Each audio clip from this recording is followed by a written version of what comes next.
Dan kellu jkun l-aħħar blog ta' Daphne Caruana Galizia. That crook Xkembri was in court today pleading that he is not a crook. Caruana Galizia kienet qed tirreferi għas-seduta tal-qorti ta' ftit sigħat qabel fejn Keith Xkembri taħt ġurament xed li kieku ried il-flus ma kienx jidħol għall-politika.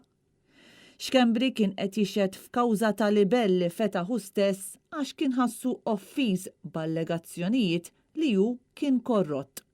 Allegazzjonijiet li kienu ġejjin minn kullimkien wara li Caruana Galizia kienet kixfet il-pjan ta' Xkembri u ta' sieħbu il-Ministru Conrad Mizzi li jieħdu commissions ħoxnin mill-proġett tal-Electrogas u jitfawhom fil-kumpaniji sigriti li kienu fetħu fil-Panama. Inqas minn nofsija wara li ppubblikat dak il-blog, Caruana Galizia ġiet assassinata. Karozza bomba li temmet il-ħajja ta' dik li midja internazzjonali ddeskriviet bħala One Woman WikiLeaks, b'referenza għall-investigazzjonijiet li kienet tagħmel.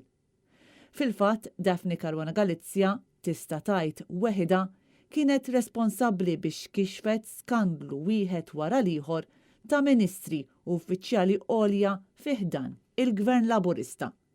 Ħafna skandli, mhux wieħed jew tnejn, imma l-akbar skandli kienu marbuta mal-proġett tal-Electrogas.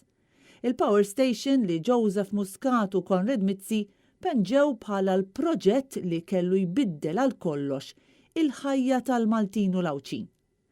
Daphne Caruana Galizia kienet kixfet lil-lit il-leminija ta' Joseph Muscat, jiġifieri lil Keith Xkembri, u lil-Golden Boy tiegħu, Conrad Mizzi, bħala s-sidin ta' kumpaniji sigriti li kellhom jintużaw biex idaħlu fihom commissions ħoxnin minn fuq dar il-poplu. Caruana Galizia kienet qed tkun ta' xewka skomda ferm li kienet qed iddarras lil dawk li ridu jibqgħu jisirqu u jibbilgħu mingħajr ma jdejjaqhom ħadd, mingħajr ma ddejjaqhom hi, u xi ħadd kien lesti tajjara. Inqatlet fis-16 ta' Ottubru tal-2017, illum 4 snin wara, l-assassinju ta' Daphne Caruana Galizia jibqa' mhux solvut.